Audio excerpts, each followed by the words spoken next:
If you've been doing exercises for knee pain like squats, knee extensions, or leg presses, but your knees still hurt, there's one very likely reason why. Most knee pain exercises only move in a forward to backward direction. But we don't live in a two-dimensional world. Your body moves and balances in 3 dimensions. And so you need a 3D solution to a 3D problem.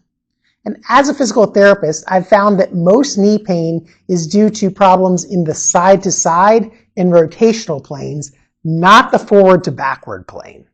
And so in this video, I'll show you how to strengthen your knees in 3 dimensions so you can move in the real world without pain. Let's first revisit the squat. Most people think of it as just bending and straightening your knees. But you also have to be concerned with how your knees move in this direction. If your knees move too far inwards, that throws your kneecaps out of alignment. It causes twisting between your thigh and lower leg, which grinds down the cartilage in your knee joint. And so you need to have your hips, knees, and toes on alignment when you're doing a squat. That actually starts down at the foot. You want to activate the muscles in your arch, kind of gripping the ground with your foot to give yourself a nice strong base of support. Then you need to turn your knees out over top of your toes. It doesn't matter necessarily if you're over the 2nd toe or 3rd toe. Just go till you feel like everything is in a nice strong alignment. Then you're going to activate your glute muscles or your butt muscles to help keep your knees turned out. As you squat down, the natural tendency is for your arches to collapse and for your knees to cave inward. But if you activate your butt muscles, activate your arch muscles, that'll drive your knees outwards so that they stay in alignment as you're going down into a squat. Now for many people, especially people whose knees fall into this alignment, it'll actually feel like you're turning your knees way outwards and making yourself bow-legged. But if you think about driving them out more than you think you probably need to, you'll probably end up in just about the right place. Now to progress that, we can go to a lunge or a split squat.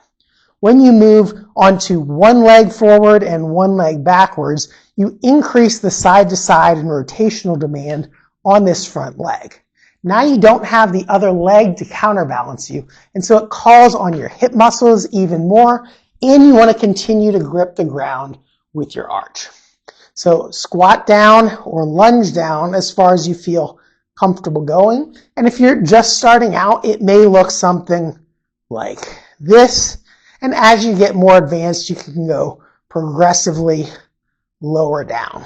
But you want to make sure you're gripping the ground with your toes, maintaining that strong arch. And also from a forward to backwards view, you want to make sure that you're keeping that hip, knee, toe alignment going down like that. And again, it's probably going to feel like you have to turn your knee out just a little bit, just in order to keep it from going inwards. Now next we can move that lunge to a side-to-side direction. So if you spread your feet out a little bit and then lunge from side to side like this, now you'll notice you're not just getting straight side-to-side movement because your hip is a ball and socket joint. And so as you move side to side, you're actually getting a little bit of a swivel of your hips as well. So you're going this way, this leg is moving out into external rotation, this leg is moving into internal rotation, and then go back in the opposite direction. This one's moving into external rotation, this one's moving into internal rotation. And again, if you're just starting out, you might just start with some simple weight shifts, just swiveling like this.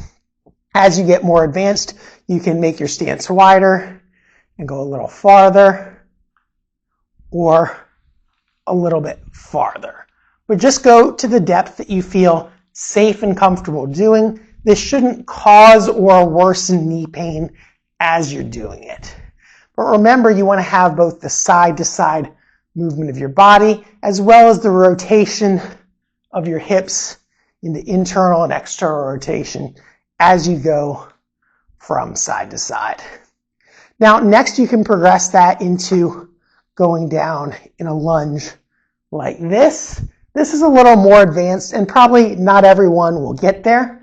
You don't necessarily have to touch your knee to the ground, although this is a good functional exercise to help you with being able to get up from the ground. So going side to side that way, swiveling and pivoting on your toes while swiveling your hips. If you're just starting out, again, you can just do pivots, pivots, mini lunge, mini lunge, mini lunge, mini lunge. And then one commonly overlooked exercise is just standing on one leg. In theory, it's very, very simple, but for many people, especially people that I see with hip pain and knee pain, it's quite difficult to do. Not only do you want to keep yourself from falling over, but you also want to try to keep your pelvis level. So you don't want to have to lean over like that to maintain your balance. You also don't want to allow your pelvis to drop down.